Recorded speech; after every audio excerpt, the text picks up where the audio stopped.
भक्तों, आज जो मैं आपको कथा बताने जा रही हूँ यह ब्रह्म पुराण द्वारा ली गई है। व्रत में जागरण और संगीत का महत्व। अवंती उज्जैन के छोर पर एक चांडाल रहता था। वह संगीत का मर्मज्ञ था। उसमें विष्णु की भक्ति कूट कूट कर भरी थी। वह सदाचारी था, व्रत का दृढ़ता से पालन करता था। प्रत्येक मास की एकादशी तिथि को निराहार निर्जल रहकर उपवास करता और रात में जागरण करता था तथा प्रेमार्थ में भगवान के नाम, रूप, लीला और धाम का गीत गाया करता था। यह उसका नियम था जो कभी भंग नहीं होता था। एक द्वादशी तिथि को वह दामाद, कन्याओं और भांजों को भोजन कराकर स्वयं भोजन करता था। एक बार एकादशी को वह भगवान के लिए वन से फूल लेने गया। अच्छे अच्छे फूलों के चयन में वह इतना मग्न था। इसी सोच में एक ब्रह्म राक्षस ने उसे पकड़ लिया और उसे खाना चाहा। चांडाल ने प्रार्थना की कि आज तुम मुझे छोड़ दो, कल खा लेना। आज रात को एकादशी जागरण और कीर्तन करना है। भगवान के कार्य में तुम्हें विघ्न नहीं पहुंचाना चाहिए।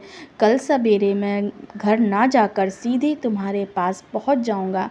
मेरी बात पर विश्वास करो। विश्वास के लिए मैं शपथ भी खाता हूँ। चांडाल के शपथ पर उसे विश्वास हो गया। उसने उसे छोड़ दिया। चांडाल फूल लेकर भगवान विष्णु के मंदिर पर आया। पुजारी ने उसके हाथों से फूल लेकर जल से छींटा देकर भगवान को अर्पण कर दिया।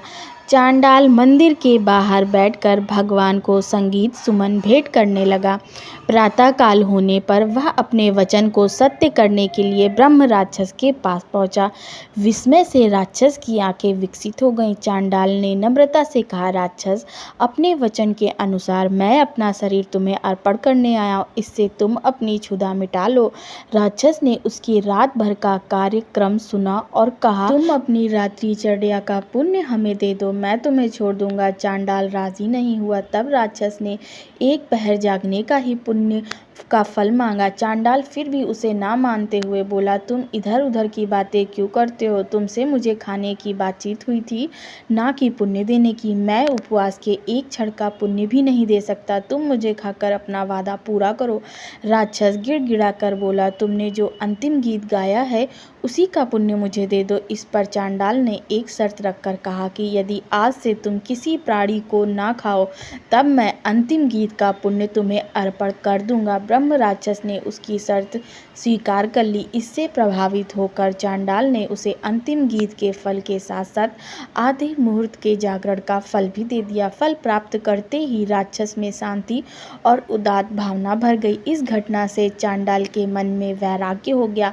वह अपनी पत्नी का भार पुत्रों पर रखकर पृथ्वी माता की परिक्रमा करने लगा और अंत में परम गति को प्राप्त हुआ। जय श्री कृष्ण।